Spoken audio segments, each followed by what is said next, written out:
So you just heard there a number of political reactions, administrative reactions as well, and also Arvind Kejriwal, the Aam Aadmi Party Supremo. We have Gursimran joining us live now from the spot. Gursimran, we also saw your report where now security has been beefed up across various picketing posts. But what is the situation right now at the police station that was under attack? What is the kind of damage and what is the state of the agency probe ongoing around you? Tell us more. See, Ankit, right now we are at the spot, and let me first explain you that how things have panned out. The attackers have come possibly from the Amritsar side, heading towards the Bathinda side, because this probably is the closest distance from where they can take a shot at. And using the rocket launcher, they fired at this police station. This is the Sanj Kendra of the police station Sarhali. And how this rocket launcher has landed, I'll request Sarjeevan to show you. This has not been fired from this angle, but this has been fired from that angle, as it seems that this has first hit this very place, and due to the hitting this solid this iron of the gate of this police station, it has landed into that very area. See, I'll request Sarjeevan will now give you a clearer view that the glasses of the entrance of the Sanj Kendra of the police station, they have totally been shattered. Senior officials are inside, they are looking into it, but that entire stretch of area has now been shattered. If Sarjeevan could come to this side, he can give you an exact view, a clearer view, or much clearer view about this very area where this RPG has exactly landed. See, it was 9 persons, including the station house officers, those who were inside this very area when this incident has taken place. And Ankit, this is the poster we actually were speaking of. This has now been removed by the Punjab police, but this was the poster that was pasted here, a clear-cut warning that was given to the police stations by the intelligence agencies that the terror groups are planning such kind of attack. But this poster has now been removed. The deployment of the Indian Army can also be seen here, that the troops of the Indian Army, they are carrying out a regular patrol in the area so as to ensure that everything goes well and smooth. This is the highway that connects one part of Amritsar towards the Bathinda, and we are getting to know that the attackers were coming from that very area. They were on some vehicle, and when they crossed over, about to cross over this very area, they fired at the Thana Sarhali, after which they fled to that portion, that area that leads towards the Bathinda side.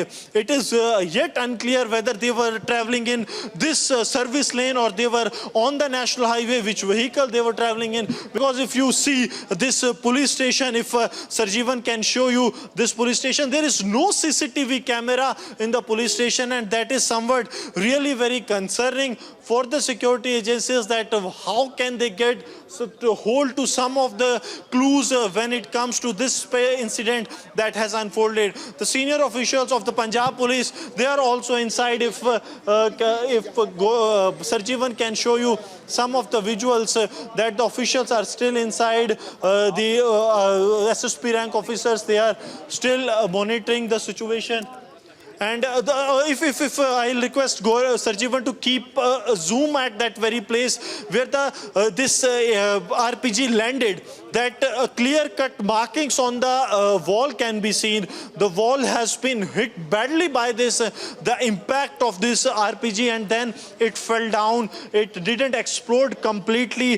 That is why there is not casualties that have been reported. Otherwise, it would have caused a major damage in this very area. So Ankit, this is really very challenging for now for the Punjab police and for the central agencies to find out who was behind this, how this was carried out. But this stretch of the incident, because it fired upon it and it has gone straight from this very place to the wall at very near to the gate of the Sanj Center.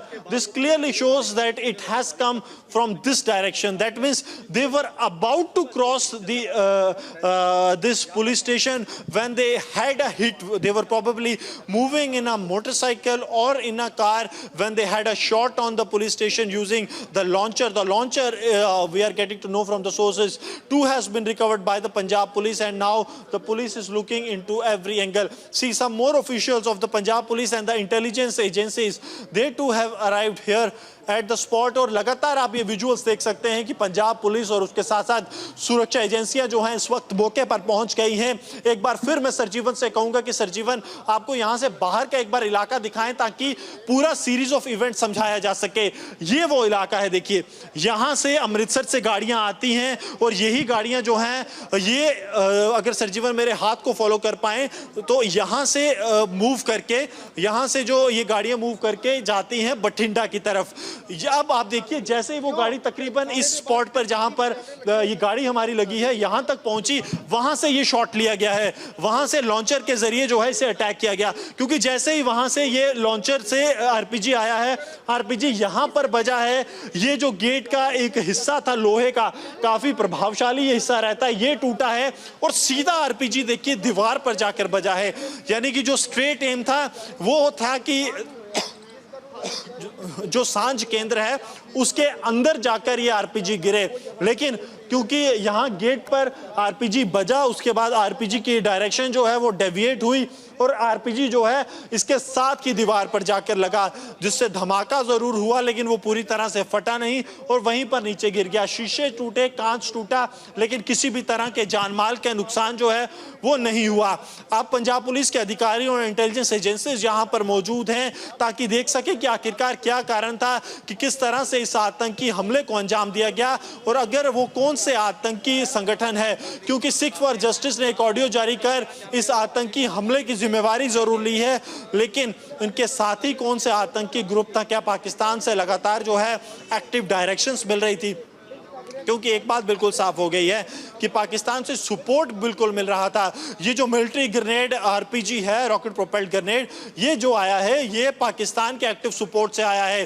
तरन तारन में अगर पिछले 10 दिन की बात की जाए तो 2 पाकिस्तानी ड्रोनों को गिराया जा चुका है, बिल्कुल साफ है। और ये जो इलाका पड़ता है ये लांडा हरीके के गाँव के तकरीबन 10 किलोमीटर दूर पड़ता है। तो क्या लांडा हरीके की तरफ से जो लगातार धमकियां दी जा रही थी कि वो पंजाब में किसी बड़े आतंकी हमले को अंजाम देगा, और ये जो चिट्ठी जो अब यहाँ से गायब है, क्या ये वही चिट्ठी है जो पंजाब पुलिस सच छुपाने की कोशिश कर रही है, जिस चिट्ठी में ये लिखा गया था कि पंजाब पुलिस के जो सुरक्षा प्रतिष्ठान हैं उन पर हमला हो सकता है, जो चिट्ठी रिपब्लिक मीडिया नेटवर्क के दिखाने के बाद अब यहां से नदारद है। क्या ये वही सच्चाई है जो पंजाब पुलिस छुपाना चाहती है और पंजाब पुलिस की तरफ से जानबूझकर अब ये एक कवर अप करने की कोशिश जो है वो की जा रही है? ये सवालों के जवाब जो हैं वो स्वाभाविक तौर पर पंजाब पुलिस को देने होंगे, लेकिन 7 महीने के अंतराल में 2 इस तरह के हमले होना, सबसे पहले इंटेलिजेंस के हेडक्वार्टर्स को निशाना बनाया जाना और उसके बाद अब पंजाब में पुलिस स्टेशन जो कि सरहद से 30 किलोमीटर दूर है, फिरोजपुर की सरहद की अगर बात की जाए तो ज्यादा फासला जो है 30 किलोमीटर नहीं माना जाता, लेकिन फिर भी जब आप देखिए लगातार आतंकी ये प्रयास कर रहे हैं कि पंजाब में माहौल को बिगाड़ा जाए और किसी बड़े आतंकी हमले को अंजाम दिया जाए। ये लगातार आप देख सकते हैं कि ये जो इलाका है यहाँ पर जो दीवार है इस पे आपको आरपीजी के जो मार्क्स हैं वो दिख जाएंगे। क्यों दिखेंगे ये बहुत यहाँ से आपको समझ आ जाएगा। लोहे पे भी जो आरपीजी के निशान हैं वो साफ तौर पर देखने को मिल जाएंगे, क्योंकि सबसे पहले जो आरपीजी का जो हेड ऑन कोलिजन हुआ था वो यहीं पर गेट के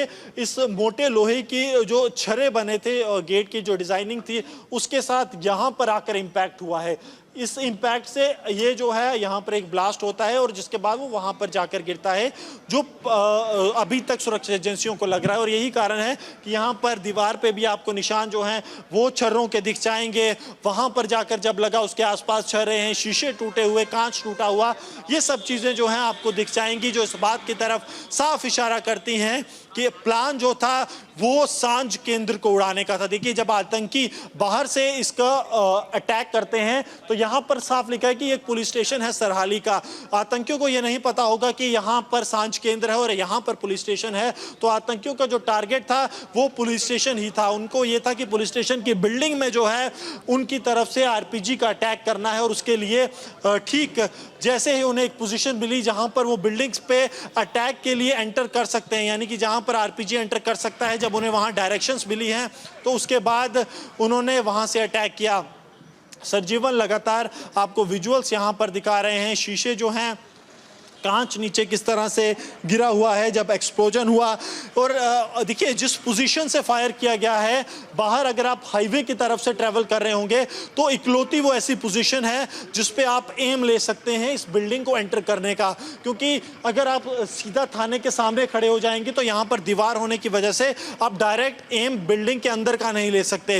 यानी कि ऐसा लगता है कि इससे पहले पूरी रैकी की गई थी, ये बिल्कुल था। और अब देखिए मोबाइल फॉरेंसिक साइंस यूनिट की टीम्स फिरोजपुर से जो है वो भी यहां पर मौजूद हैं और लगातार जो सैंपल्स हैं वो यहां पर लिए जा रहे हैं। ये mobile forensic science unit Firozpur की टीम यहां पर है, इस वक्त भारतीय सेना की टीम यहां पर मौजूद है। अलग अलग एजेंसियां जो हैं वो लगातार यहां पर पहुंच रही हैं ताकि जो एनालिसिस है वो किया जा सके। आप देखेंगे एक सजीवन लगातार आपको विजुअल्स यहां पर दिखा रहे होंगे कि भारतीय सेना के जवान जो हैं वो आपको दिख रहे होंगे। भारतीय सेना की कुछ टीम्स जो हैं वो अंदर भी हैं। सरजीवन अगर आपको यहां से विजुअल्स दिखा पाएं तो कुछ टीम्स जो हैं वो अंदर एनालिसिस कर रही हैं। भारतीय सेना की कुछ टीम्स, अगर सरजीवन यहां से थोड़ी हाइट देकर उस तरफ दिखा पाएंगे तो आपको भारतीय सेना के जवान जो हैं वो यहां पर दिख जाएंगे, जो यहां पर पूरे एनालिसिस कर रहे थे कि किस तरह से ये जो लैंडिंग है इस आरपीजी की ये यहाँ पर हुई है। तो ये एक बड़ा इलाका है, लेकिन टारगेट पे जो है वो पंजाब पुलिस का ये सांझ केंद्र था, क्योंकि यहाँ पर एम लेना बहुत ज़्यादा आसान जो है वो बन रहा था आतंकियों के लिए। और यही कारण लगता है संभावित तौर पर कि आतंकियों ने जो है इसे अपना टारगेट बनाया। अब आप देखिए सिविल एडमिनिस्ट्रेशन के साथ साथ जो इंटेलिजेंस एजेंसीज के अफसर हैं वो भी यहाँ पर मौजूद हैं, और अब ये समझने की कोशिश की जा रही है कि आखिरकार क्या कारण था, आखिरकार क्या हुआ, और क्या इस चिट्ठी जो अब यहाँ से गायब है इसको नज़रअंदाज किया गया, यही कारण था कि इस तरह का आतंकी हमला हुआ। अगर ये चिट्ठी जिस पे ये साफ लिखा था कि गैंगस्टर और आतंकी संगठन जो हैं वो किसी बड़े आतंकी हमले को अंजाम दे सकते हैं, उसे अगर नजरअंदाज ना किया गया होता तो इस वक्त हालात जो हैं वो बिल्कुल अलग होते। भारतीय सेना की जो है टुकड़ियां आप देखेंगे लगातार यहां पर मूवमेंट कर रही हैं। क्यूआरटी की डिप्लॉयमेंट जो है वो आप देख सकते हैं किस तरह से ये भारतीय सेना का जो क्विक रिस्पांस टीम है ये वो रहती है, यानी कि कोई भी घटना के बाद जो भारतीय सेना है उसकी टीम किस तरह से यहां पर डिप्लॉय रहती है वो आप देख सकते हैं। क्यूआरटी की मूवमेंट यहाँ पर पुलिस स्टेशन के बाहर आपको लगातार देखेगी। भारतीय सेना के जवान लगातार हथियारों से लैस, अत्याधुनिक हथियारों से लैस ये जवान जो हैं पूरे इलाके की रेकी कर रहे हैं, यानी कि अगर किसी भी तरह की और कोई इस तरह की साजिश रची जाती है तो उसको पूरी तरह से विफल किया जा सके, क्योंकि अब से चंद घंटे पहले ही पुलिस स्टेशन सरहाली को आतंकियों द्वारा निशाने पर लिया गया है और यहाँ पर एक बड़ा आरपीजी अटैक जो है वो सामने आया है। अब